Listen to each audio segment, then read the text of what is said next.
नमस्कार दोस्तों, मैं अवधेश कुमार आज फिर से हाजिर हूँ कक्षा 10 के गणित के वार्षिक परीक्षाओं के मॉडल पेपर लेकर।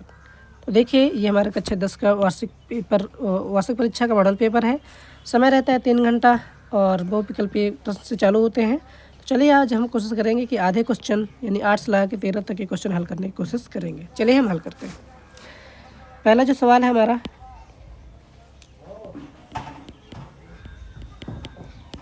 पहला सवाल है 8 का कि वह बड़ी से बड़ी संख्या जिसमें 245 और 1037 को विभाजित करने पर प्रत्येक दशमलव शेषफल 5 प्राप्त होगा। तो चलिए सबसे पहले जो संख्या दी हुई संख्या लिखना है। संख्या है 245, एक है 1037, शेषफल कह रहे हैं हर दशमलव में 5 प्राप्त होना चाहिए, तो हमें दोनों में ही 5 घटा देना है, इसमें भी और इसमें भी।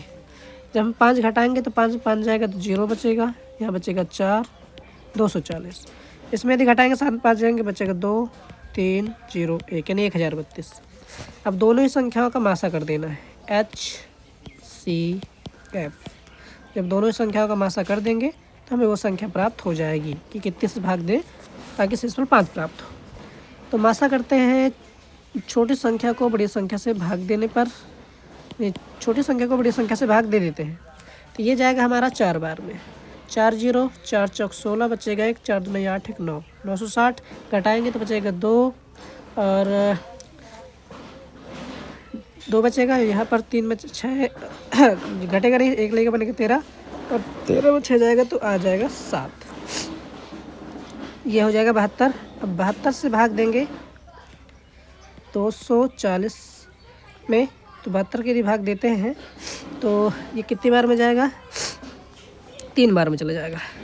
3 9 6, 3 9 6, 3 7 21। इन्हें घटाएंगे तो 10 में 6 जाएगा तो बचेगा 4, 4 बचेगा और यहाँ पर बचेगा 3, 3 में 1 चले जाएंगे 2, 24 बचा। अब हम 24 का भाग दे देंगे, 72 से आगे न जाए। 24 3 बार में चला जाएगा, 24 या 72 होता है, इसे काट देंगे, ये दोनों ही 0 0 आ जाएंगे।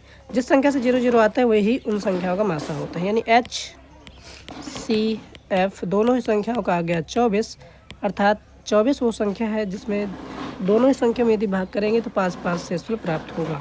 तो 8वां का हमारा आ जाएगा C नंबर। चलिए इसी तरह हम दूसरा करते हैं 9वां वाला, कोशिश करते हैं 9 वाला। थोड़ा सा इसे मिटा दिया जाए।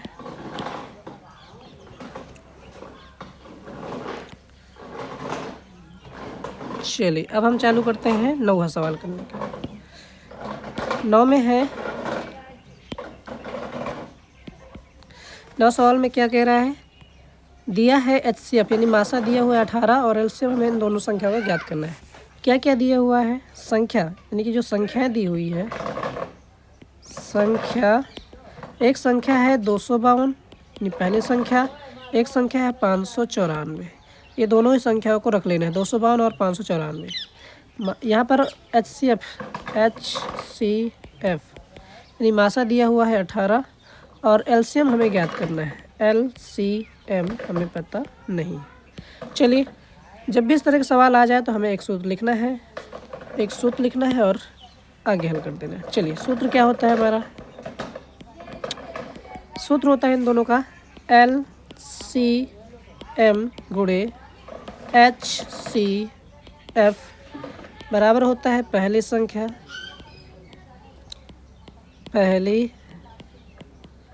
गुणे दूसरी संख्या।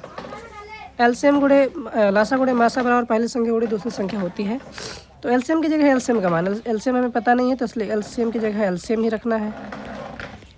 HCF की जगह HCF यानी 18 है तो हमें रख देना है 18। पहली संख्या हमारी 252 तो लिखना है 252 और दूसरी जो संख्या है वो हमारी 594 हमें।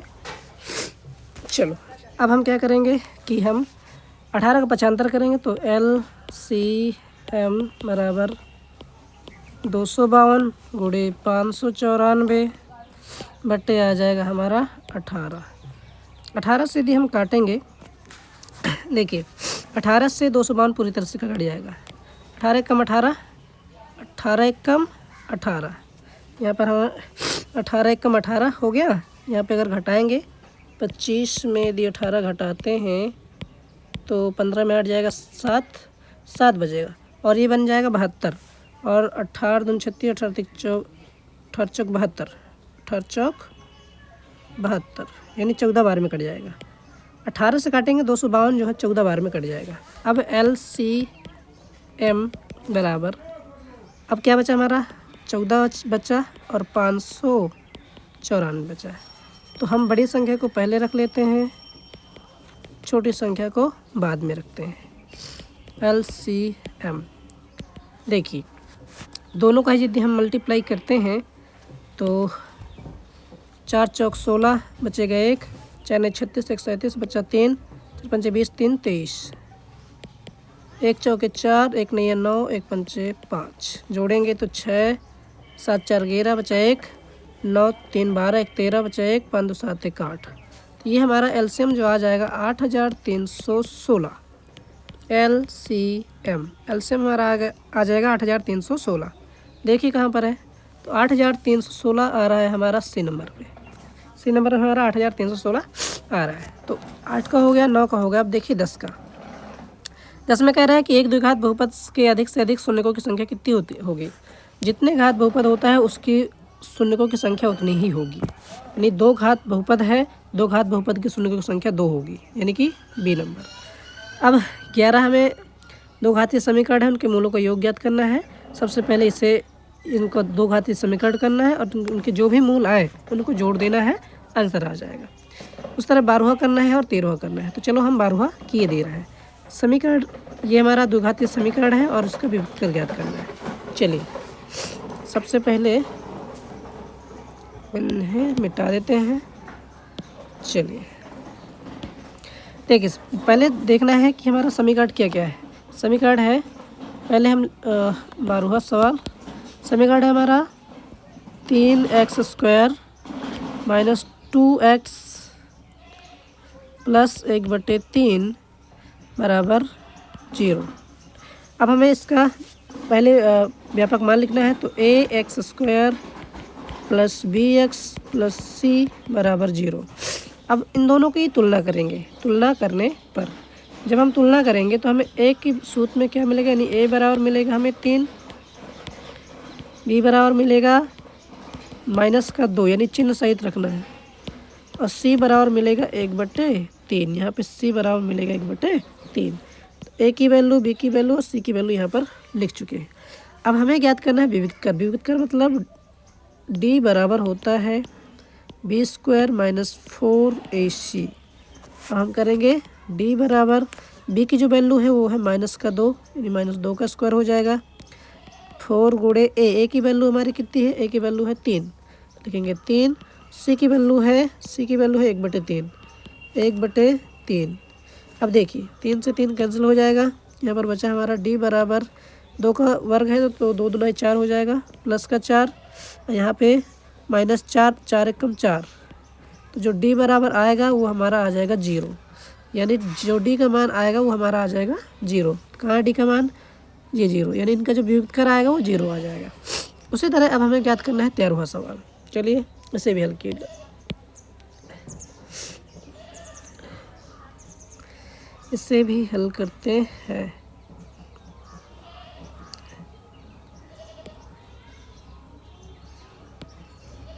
चलिए सबसे लास्ट वाला करते हैं 13वां सवाल। 13वां सवाल, तो 13वां सवाल में क्या है, इसमें है AP समांतर श्रेणी को बोलते हैं।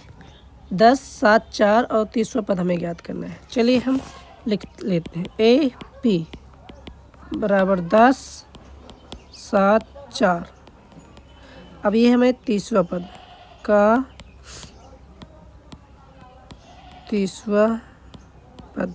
चलिए सबसे पहले जो प्रथम पद होता है उसे A1 बोलते हैं, द्वितीय पद को A2 बोलते हैं, तृतीय पद को A3 बोलते हैं। जो 30वां पूछे है 30वां उसे n बोलते हैं, n बराबर 30। जो भी पद पूछ रहा है उसे n बोलते हैं। देखिए इनमें जिनका जो सूत्र होता है पद ज्ञात करने का वो होता है an बराबर a plus A plus n-1 into D होता है, ये सूत्र होता है। अब हम क्या करेंगे कि ए इसमें जो जो आवश्यकता है चेक करेंगे। ए पता होना चाहिए, तो ए हमारा यहाँ पर है, ए बराबर 10, n हमारा 30 है, और डी हमें पता होना चाहिए, तो जो कि डी हमें पता नहीं है, तो सबसे पहले हम डी ज्ञात कर लेंगे। तो डी बराबर होता है, डी का जो सूत्र होता है, यानी कि इसका सूत्र होता है द्वितीय पद यानी A2 माइनस A1। यहाँ पर डी होता है सार्वंत्र को डी बोलते हैं। दूसरा पद है हमारा 7, प्रथम पद है हमारा 10। तो जब 10 में 7 घटाएंगे तो हमारा बचेगा -3। यानी हमें डी की वैल्यू भी पता चल चुकी है। डी की वैल्यू है हमारी -3। अब देखिए डी बराबर -3 पता चल चुका है। अब इस सूत्र से रख लेते हैं। यानी ए जो n है, n हमारा कितना था, n हमारा देखिए यहाँ 30, यानी 30वें पद का ज्ञात करना है। ए की जगह रखना है हमें 10, n की जगह रखना है 30 -1, डी की जगह जो आया है -3। चलिए हल करते हैं। 10 पहले कोष्टक करते हैं, 30 में 1 घटाएंगे तो बचेगा 29, और गुणा करेंगे -3 से। तो 10 प्लस इसका मल्टीप्लाई करेंगे, 3 27 बचा 2, 3 9 6 7, चिन्ह आ जाएगा माइनस का। तो अब यहाँ हो जाएगा 10 प्लस माइनस हो जाएगा -77। 70 में 10 जब घटाएंगे तो बचेगा, 7 में 0 जाएंगे 7, 7 में 1 जाएगा 6, बड़ी संख्या का चिन्ह आ जाएगा माइनस। और ये हमारा यहीं पर आंसर है, यानी जो 30वें पद आएगा -67 आएगा। तो देखिए -67 है कहीं पर, -67 27, हाँ यहाँ पर हमने गलती कर दिया। 27 3 9 6 7 8, 27 8 हो रहा था, यहाँ पर 8 हो जाएगा। तो जब हम घटाएंगे तो यहाँ पे 7 हो जाएगा, यहाँ पे 7, हमारा -70 आंसर आ रहा है, यानी कि सी नंबर। वीडियो अगर पसंद आए तो लाइक करो, कमेंट करो, साथ साथ सब्सक्राइब करो।